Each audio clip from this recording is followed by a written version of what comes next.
BSc Food and Nutrition లో university first rank, second rank, third rank. Sun international, Visakhapatnam, Hyderabad. Namaste Telugu news కి స్వాగతం. నేను రూపానదిల్ల. కృష్ణా జిల్లాని ఈ రాక్షసుడి చేతిలో పెట్టారేంటో. కృష్ణా జిల్లా ఎస్పీగా గంగాధర్ రావుని నియమించడం కృష్ణా జిల్లా పోలీసు శాఖలో మాత్రమే కాకుండా తెలుగుదేశం పార్టీలో కూడా చర్చకు దారితీసింది.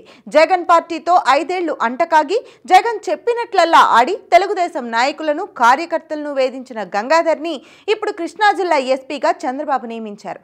గంగాధర్ తన ప్రతాపాన్ని కేవలం టీడీపీ క్యాడర్ మీద మాత్రమే చూపించలేదు. సాక్షాత్తు చంద్రబాబు నాయుడు మీద కూడా తన అధికార దుర్వినియోగాన్ని ప్రయోగించారు. అన్నమయ్య జిల్లా ఎస్పీగా గంగాధర్ ఉన్న సమయంలో అంగళ్ళు ఘటనలో చంద్రబాబు మీద, తెలుగుదేశం నాయకుల మీద హత్యాయత్నం కేసులు నమోదు చేసిన ఘనత గంగాధర్దే. చంద్రబాబు మీద రాళ్ల దాడి చేసిన వారిని వదిలేసి రాళ్ల దాడికి గురైన చంద్రబాబు తదితరుల మీద హత్యాయత్నం కేసు నమోదు చేసిన గొప్ప పోలీస్ ఆఫీసర్ గంగాధర్. సాధారణంగా అయితే ఇలాంటి ఆఫీసర్ని ఏదైనా ప్రాధాన్యం లేని పోస్టులో నియమిస్తారు. కానీ ఏకంగా కృష్ణా జిల్లా ఎస్పీగా నియమించడం తెలుగుదేశం నాయకులకు మింగుడు పడ్డం లేదు. వైసీపీ ప్రభుత్వం ఉంది కాబట్టి గంగాధర్ అప్పట్లో వైసీపీకి అనుకూలంగా వ్యవహరించి ఉండొచ్చు అనడానికి కూడా అవకాశం లేకుండా పోయింది. ఆయన ఇప్పటికీ వైసీపీకి అనుకూలంగా వ్యవహరిస్తున్నట్లు తెలుస్తోంది. గుడివాడ మాజీ ఎమ్మెల్యే కొడాలి నాని పిఏ లక్ష్మోజీ మీద కొద్ది రోజుల క్రితం గుర్తు తెలియని వ్యక్తులు దాడి చేశారు. ఈ సంఘటన మీద ఆయన ఫిర్యాదు చేయలేదు. అలాగే రాజకీయ రంగు కూడా పులమలేదు.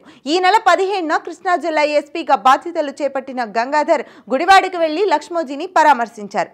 తన మీద జరిగిన దాడి ఘటన మీద కేసు నమోదు చేయించారు.